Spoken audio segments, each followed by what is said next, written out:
கண்ணீர்கள் மகிழ்ச்சியினுடைய அடையாளங்கள். நாம் அன்னைக்கு நோக்கி பார்க்கின்ற பொழுது ஏதோ சொல்லலாம் போல வந்து இருக்கும், ஆனால் சொல்ல வந்து முடியாது. கண்ணீர் மட்டும் வரும், அமைதியாக அமர்ந்திருப்போம். அப்படி இருக்கின்ற பொழுது நானும் என்னுடைய தாயும் ஒன்றாக இருக்கின்றோம். நானும் என் தாயோடு ஒன்றாக இருக்கின்ற பொழுது நான் ஆண்டவரோடு வந்து இருக்கின்றேன் என்றால் பெரும்பாலும் நமக்கு வந்து ஒரு சில நேரத்தில் வார்த்தைகளே வராது. அப்பொழுது நாம் ஆண்டவரோடு இணைந்திருக்கின்றோம் என்பதுதான் அர்த்தமாக வந்து இருக்கும். வாங்க. என் பேர் மரியா. நான் இந்த பங்கை சேர்ந்தவர். 2024 நான் கோயம்புத்தூர்லேருந்து இங்கே வந்தேன். ஆக்சுவலாக வந்து ஒரு 1.5 மாதம் தான் நான் கோயிலுக்கே வந்திருப்பேன். அதுக்கப்புறம் பார்த்தா எனக்கு வேரிகோஸ் பெயின் இருந்தது. 2 கால்லையும் ஆப்ரேஷன் பண்ணியிருக்கேன். இங்கே வந்ததுக்கப்புறம் எனக்கு திருப்பி ஆப்ரேஷன் பண்ணும். ஆனால் பண்ணுறதுக்குன்னா ஹைதராபாத்தில் தான் போகணும். இன்னொன்று என்னென்னா ஸ்கின் எடுத்து இது வைக்கணும்னு சொல்லியிருந்தாங்க. 3 lakhs என்னமோ செலவாகும்னாங்க. நாங்கள் அதுக்கும் ப்ரிப்பேர் ஆகிட்டோம். ஆனால் அதுக்கு முன்னாடி சரி கோயிலுக்கு வராமல் இருந்தேன்ட்டு ஃபாதர் வீட்டுக்கு வந்து நன்மை கொடுத்தாரு. அப்போ நான் ஃபாதர்கிட்ட சொன்னேன், பெயினே என்னால் தாங்க முடியாது. அந்த எரிச்சல் எப்படின்னா, எனக்கு க்ளோஸாக இருக்கவங்களுக்கு எல்லாத்துக்கும் தெரியும், ரொம்ப பெயினாக இருக்கும். புண்ணு பட்டா எப்படி இருக்கும் அந்த அளவுக்கு எரிச்சல் இருக்கும். அந்த எரிச்சலில் என்னால் எந்த வேலையும் செய்ய முடியாது. ஒன்றுமே வீட்லேயும் ஒன்றும் செய்ய முடியாது, கோயிலுக்கும் வர முடியாது.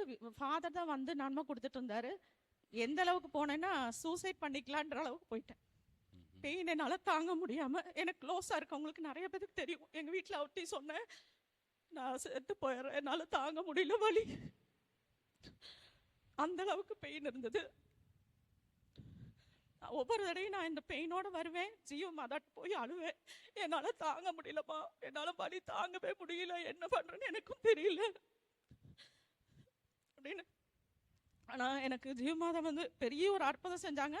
ஆப்ரேஷனே நான் பண்ணலை, ஹைதராபாடும் போகல, இங்கேயே வச்சு. ஆனால் ட்ரீட்மெண்ட் எப்படின்னா, இந்த டைமில் எங்கள் வீட்டுக்காருக்கு தான் நான் நன்றி சொல்லணும். வீட்டுக்கு வந்து வர வச்சு அவன் வீட்லேயே ட்ரீட்மெண்ட் பண்ணி ஒவ்வொரு தடவையும் பொண்ணும் அவரும் தான் கூட இருந்து ஹெல்ப் பண்ணுவாங்க. ஒவ்வொரு தடவையும் ஹெல்ப் பண்ணி எனக்கு பண்ணுவாங்க. ஃபஸ்ட்டு நன்றி நான் கடவுளுக்கு சொல்கிறேன்.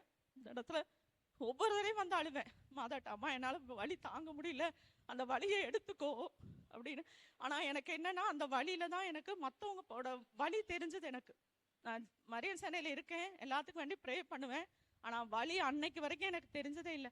இப்போ யாரோ ஒருத்தர் தலைவலின்னு சொன்னால் கூட என்னோட அந்த எரிச்சல் தான் எனக்கு வந்து ஞாபகம் வருது. அவங்களுக்கு வேண்டி ப்ரே பண்ண ஆரம்பிச்சிருக்கேன். அந்த வலியை உணர்ந்து நான் ப்ரே பண்ணுறேன். அதுக்காக நான் நன்றி சொல்கிறேன் கடவுளுக்கு, மாதாவுக்கும் கொடானே நன்றி. நன்றி.